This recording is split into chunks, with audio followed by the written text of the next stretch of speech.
আর যার মনের মধ্যে সততা আছে, আল্লাহ পাক কোনো না কোনো দিন ইনশাআল্লাহ তাকে হেদায়েত দিবে। মনের বিষয়টা আল্লাহ ছাড়া কেউ জানে না। আপনি দেখতে পারেন সমাজে অনেকে দাড়ি, টুপি, পাগড়ি, জুব্বা সব লাগিয়ে ঘুরছে।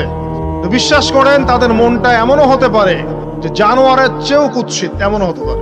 আবার আপনি দেখবেন সমাজে এমন অনেক মানুষ ঘুরছে যারা হয়তো অনেক পাপে লিপ্ত মনে হচ্ছে, মনের মধ্যে সততা আছে।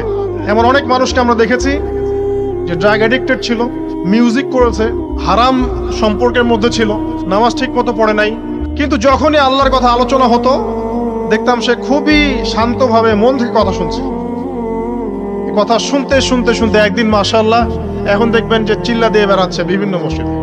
অযথা নামাজ পড়েই ভেবে বসবেন না যে অনেক কিছু করে ফেলছে। এক চিল্লা দিয়ে মনে করে ফেলবেন না যে দিনের জন্য অনেক কিছু করে ফেলছে।